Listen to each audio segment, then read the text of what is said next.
A paz do Senhor, meus queridos, todo mundo bom?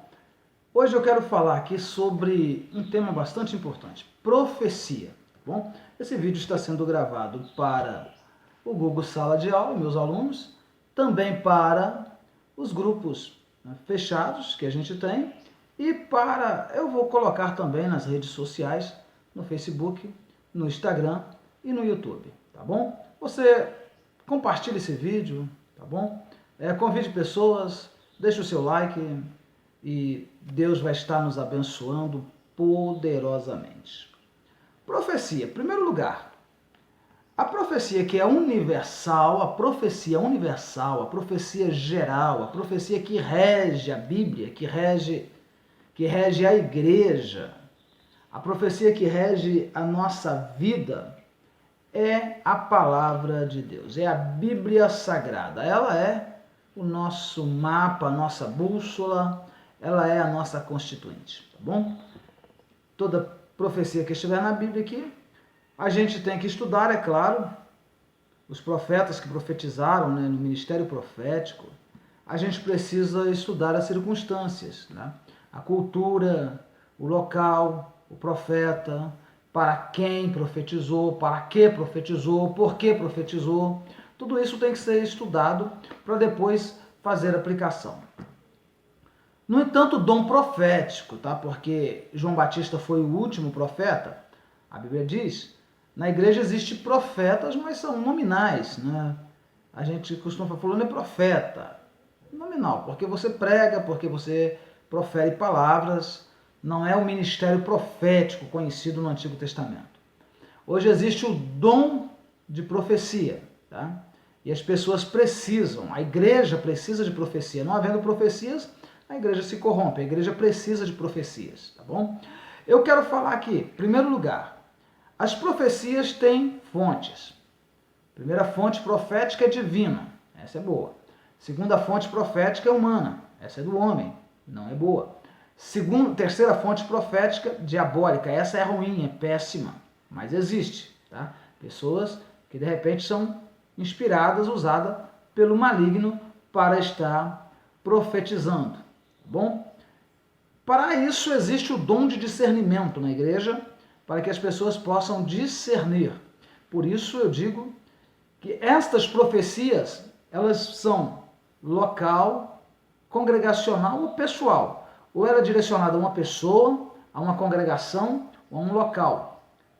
Por quê? Nunca universal, porque a igreja do Senhor é guiada pelo Espírito Santo e pela Bíblia, e não por profetas, ou por profecias que são lançadas e de repente se controverge, né? Não quadra uma profecia com outra profecia e as pessoas ficam ouvindo vozes daqui, vozes dali e ficam loucas, tá? Não sabem a quem seguir, tá bom? Então, a palavra de Deus. Interessante no monte, né? Quando estava lá Moisés, Elias, né? Jesus, aí os discípulos ficaram emocionados, vamos fazer uma cabana aqui para a gente ficar aqui, uma para o Senhor, uma para o Elias, uma para o Moisés e tal. Quando terminou tudo, uma voz dizia assim, esse aí é meu filho amado, a ele segui, tá bom? Tem que seguir Jesus, o evangelho, a palavra, é que a gente tem que seguir, tá bom? É preciso discernimento para discernir isso aí. Segundo lugar, eu quero colocar aqui, quero que você marque. Toda profecia, todo profeta, ele é movido por 3 sentimentos. A fé, a emoção e a razão. A razão é para equilibrar a fé e a emoção, tá bom? É necessário esses sentimentos e ele é movido por esses sentimentos, tanto o pregador quanto o profeta. E quarto lugar que eu quero colocar aqui é quanto ao cumprimento da profecia, que a gente pensa que toda profecia vai se cumprir, a gente espera que se cumpra rápido, né? E principalmente quando alguém ousa usar datas, né? Mas quem vela pela profecia para cumprir é Deus, tá? Então a gente não precisa ficar preocupado se cumpriu, se não cumpriu, se vai cumprir, se não vai cumprir. não enquadra na minha vida, de repente, aquela profecia, porque ela não foi pessoal, ela não foi direcionada a mim, ela foi direcionada a outra pessoa, a outro local, a outro grupo, tá bom?